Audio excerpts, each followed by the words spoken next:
гормондардың көмегімен адамның жынысын да өзгертіп жібере аламыз. Құдіреттінің рөлін адамдар тартып алып жатыр. Адамның да жыныстық қатынасын тұрақтандыруға жол ашады деген сөз. 30 мың жыл ішінде неандертал шақалақ дүниеге келетінін жариялады. Бұрын зағип жандар, көзі көрмейтін жандар микрочип арқылы бүгінгі күнде көре алатын болады. Ести алмайтын адамдар бүгінгі күнде ести алатын болады. Мақсаты біреу: адамдарды емдеп ажалдан құтқару ғана.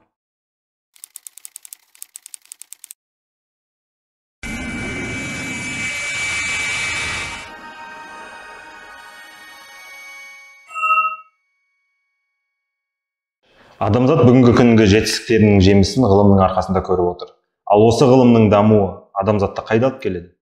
Біз бүгінгі күнде 3 жолмен дамудың жолын таңдадық. Біріншісі биоинженерия көмегімен, екіншісі киборгтар көмегімен, үшінші бейорганикалық тіршілікті қолдан жасау арқылы. Биоинженерияны алатын болсақ, айтарлықтай тосын нәрсе емес. Мысалы, піштіруді алып қарастырып көрейік. Ол осыдан 10 мың жыл бұрын шамамен пайда болған, яғни бұқаларды піштіруден басталған. Неге? Өйткені өгізге айналдыру арқылы. Себебі өгіздер бұқаға қарағанда жуас келеді, соқа тартады және айтуға көнеді. Тағы да бір мысал, дауысы нәзікте таза шығу үшін, немесе сұлтандар гаремін күзетін сенімдету үшін жігіттерді піштіріп тастаған. Бұл айтқанда биоинженерия ғылымы едәуір ерте кезден басталған. Генная инженерия, биоинженерия дамығаннан қорқуға жетпе, әлде дамуына атсалысқан дұрыс па? Жасуша немесе ядро организм жайлы зерттеп біліп алған соң, піштіру бұлай тұрсын: гормондардың көмегімен адамның жынысын да өзгертіп жібере аламыз. Мысалы, 1996 жылғы жаңалықтарды алатын болсақ, ғалымдардың сиырдың шеміршегін тышқанның арқасына тігіп фотосын жариялады. Ғалымдар өсуін көз жазбай қадағалап, оны адам құлағының пішінімен келтірді. Ғылым адам құлағын өсіріп, адамға тігіп беретін, меңгеретін кезге де жетіп қалдық. Ген инженериясы бұдан да зор ғажайыптар жасап жатыр. Бірақ жануарлар құқығын қорғағысы келетіндер бұл салаға өте қарсы. Ал діндарлар екі бастан білесіз, олар қарсы. Себебі неге? Құдіреттінің рөлін адамдар тартып алып жатыр. Құдіреттінің рөлін адамдар тартып алып жатыр. Яғни адамдар өзі қолдан жасап жатыр.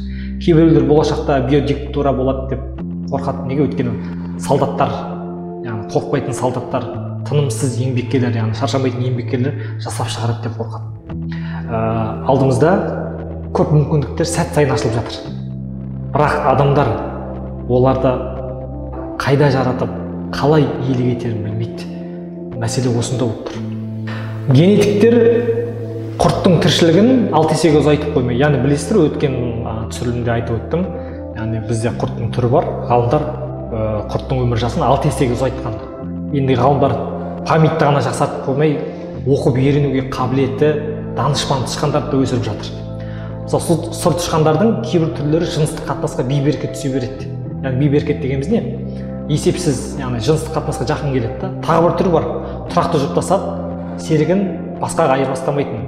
Генетиктер олардың геномын алды да, магманды геномын алды да, жаңағы жыныстық қатынасқа бейберекет түсетін тышқанға салды. Яғни олардың несін азайтты, бейберекеттігін азайтты.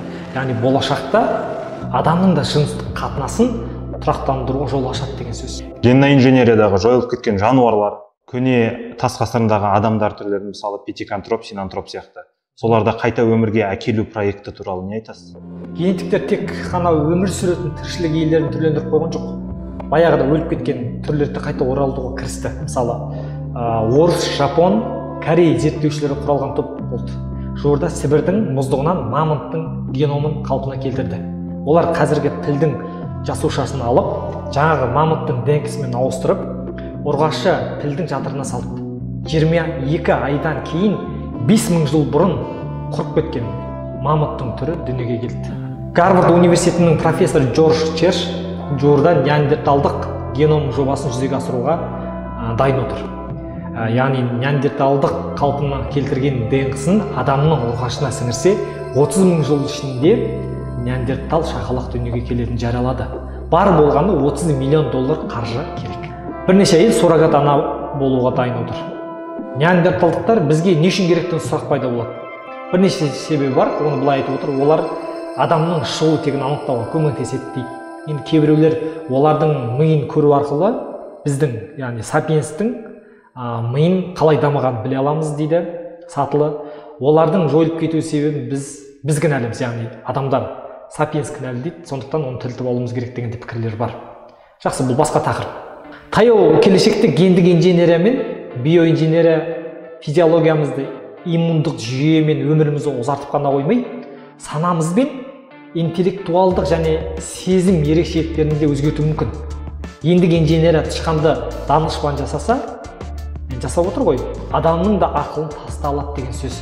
Яғни адамды ақылын ары қарай көтереді деген сөз. Адамдарға эксперимент жасауды тежейтін негізгі кедергілер бар, оны барлығымыз білеміз. Бірақ адам ғұмырын ұзартып, ажал мен ауруды тежейтін, сезімдерді тұрақты ұстайтын, соған көмектесетін зерттеулерге ешкім қарсы бола қоймайды деген үміттемін. Тіршілік заңдарына өзгеріс алып келген тәсіл киберинженерия. Белгілі бір дәрежеде біз киборгтармыз. Неге? Өйткені табиғаттың өзі берген органдарды әртүрлі құралдармен, мысалы көзілдірікпен, кардиостимулятормен немесе биопротездер, тіпті ұялы телефондармен толықтырамыз. Көп ұзамай нағыз киборг боламыз.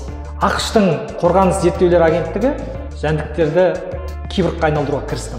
Мақсаты шыбындар мен тарақандардың денесіне электронды чиптер, детекторлар мен процессорларды орнатуда. Соның жәндіктердің жүріс-тұрыстарын алыстан басқарып та ақпарат жинап тарата алатын болады. 2006 жылы Американың суасты әскери зерттеулерде акулаларға чиптер енгізді, детекторлар, яғни мақсаты бір. Адамдар киборгқа айналып бара жатыр. Ең танымал мысал есту аппараты. Бәрімізге белгілі, бүгінгі атауы бионикалық құлақ. Бұл құрылғы сыртында орналасқан микрофон арқылы дыбыс қабылдайды.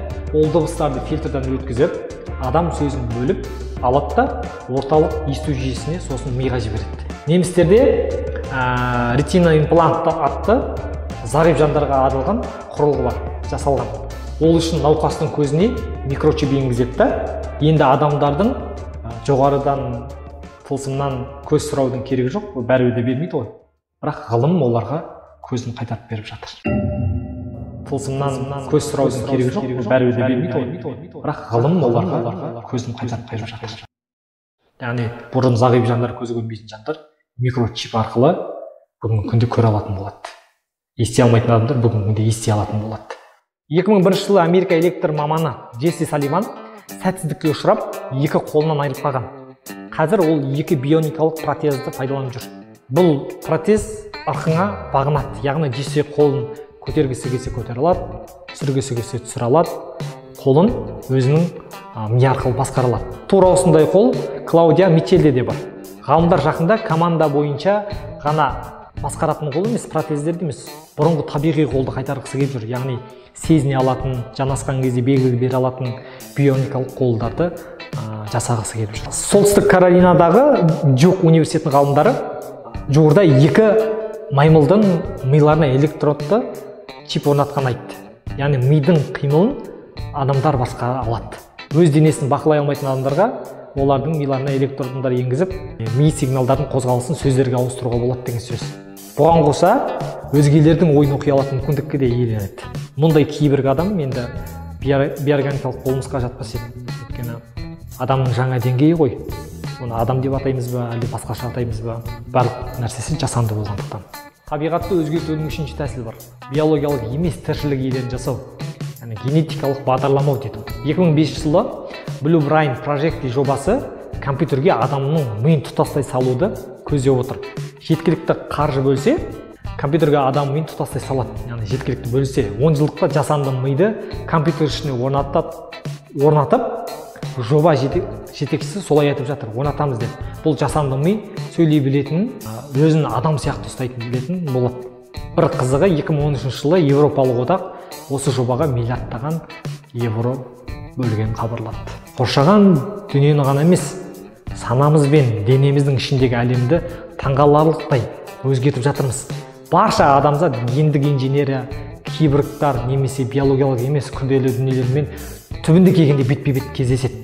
Сәл ертерек мысалы, адам геномын алу үшін 15 жыл 3 миллиард қажет еді. Ал қазір ше, кез келген адамның денсаулығын бірнеше аптада $100 алуға болады. Медицина міндеті ауру сырқауларды емдеу еді. Енді медицина міндеті адам мүмкіндіктерін арттыру ісімен айналысып кетсе не болады? Жұрттың бәрі жаңа мүмкіндіктерге қол жеткізе ме, әлде асқақ адамдар элитасы пайда бола ма? Жұрттың бәрі жаңа мүмкіндіктерге қол жеткізе ме, әлде асқақ адамдар элитасы пайда бола ма? Осы сұрақ болып тұр. Қазір әлем дегенде адамзат тепе-теңдікті мойындады. Бірақ осы жаңалықтарды дұрыс мақсат қойып пайдаланбасақ, қайта теңсіздік болары анық.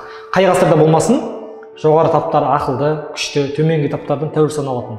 Ол кезде енді төменгі таптар мифтермен өздерін жұбатты. Елестермен, дінмен алғанда жұмақпен, өліммен, яғни кедей мен бай тең өлім алдында деген сияқты өзін жұбатқан. Кедей отбасынан шыққан жігіт бай отбасынан шыққан жігіттен ақылды бола алады. Енді жаңа ғылым көмегімен кез келген ақшалы адам мәңгі жас, мәңгі өмірге ие болып, мәңгі ақылға ие болуы мүмкін. Сіздің айтып отқаныңыз қазіргі тілмен айтқанда киберпанк жанрына жақындап тұр. Болашақта протездер, мықты қолдар, бірнеше шақырымнан көретін жасанды көздер. Ал сол болашақтан сіз қорықпайсыз ба? Бұл бізді көріп жүрген фантастика киносындағыдай емес, шатаспаңыздар. Жарық жылдамдығымен бірдей кемелер немесе лазерлі зеңбіректер емес. Бұл жерде адамзаттың эмоциялық және әлеуметтік драмасы суреттеледі. Соңынан ұрпақ қалдырмайтын, жыныстық қатынаспен айналыспайтын, есесіне басқа тіршілік иелерімен ой алмаса алатын мәңгі жас киборгтар пайда болуы мүмкін. Есте сақтау қабілеті бізден 1000 есе асып түсетін киборгтар ешқашан ашуланбайды, мұңаймайды. Біз қиялдай алмайтын нәрселерді ойлауға бейім тұрады. Біздің әлемде мағыналы саналатын нәрсенің бәрі мен, сен, еркек, әйел, махаббатпен қадауат. Мән-маңызы жоғалатын жаңа бір сингулярлық жағдайға жақындап қалдық. Бұның ар жағында біз үшін енді ештеңенің маңызы болмайды.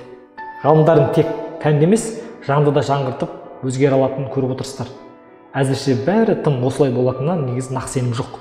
Осыдан 10 жыл бұрын шыққан Симпсоны мультфильмі болашақты болжағандай, қазіргі киберпротездерге байланысты антиутопиялық фильмдерде біздің болашағымызды болжап беруі мүмкін бе? Интернеттің пайда болатын алдын ала болжа алмағанымыз сияқты әлі бұлыңғыр, беймәлім. Бірақ тарихтың жаңа сатысы технологиялық өзгерістер ғана емес, адам санасы мен тұлғасының, яғни тәннің түбегейлі түрленіп кетуі. Мән беріп қарауларыңыз керек осы нәрсеге. Кейбіреулер 2050 жылға таман ажалсыз адамдар пайда болады деп есептейді. Келесі ғасырлар немесе арғы мыңжылдықтар туралы қорқынышты жорамалдар өте көп. Дұрысы адамзатқа біз кім болғымыз келеді деген сұрақты қойған дұрыс. Біз кім болғымыз келеді деген сұрақты қойған дұрыс. Адамдардың көпшілігі бұл туралы ойланғысы келмейді. Тірі адамдарға эксперимент жасауға бола ма? Түсік қылып тастаған шаранаға түсік жасауға бола ма? Қойларды клондаушы, шимпанзелерді ше, адамдарды да клондадық. Бірақ бұл ғылыми тәжірибелі тоқтату нағыз ақымақтық болатынын тағы да білеміз. Біз жобалардың барлығы түптеп келгенде бір мақсат – адамға мәңгілік өмір сыйлау. Ғалымдар не үшін геномды элементтерге таратып, миды компьютермен байланыстыруға тырысып, ішіне ақыл ес орнатуға тырысып жүр? Мақсаты біреу – адамдарды емдеп, ажалдан құтқару ғана. Мақсаты біреу – адамдарды емдеп, ажалдан құтқару ғана. Тек бір ғана нәрсеге шамамыз келеді. Ғылымның бағыт-бағдарын өзгертуге ғана. Адамзат үшін ең басты сұрақ не нәрсеге тиым салу емес, кім болғымыз келеді деген мәселе. Біз нені қалаймыз сонан анықтау. Бұл мәселе сені үрейлендірмесе, демек, сен ойландырмаса, демек әлі ол мәліметке қол жеткізбегеніңіз. Әлі ескі сұрақтармен алысып жүрсіз. Біздің қоғамда әлі күнге дейін сұрақтардың барлығына діннің көмегімен, діннің айналасында, ескі дәстүрлердің айналасында философия түсінігімен жауап беріп келеді. Ғылымның иісі мұрныңызға бару үшін ескіліктің ауласынан кетіп, ғылымға бет бұру керек деген сөз. Сөйтсек қана насихатты қоямыз, ақиқатқа бет бұрамыз, магияны қоямыз, тылсымды яғни мәліметке бет бұрамыз. Стандартты қойып, не стандартқа бет бұратын едік. Рахмет.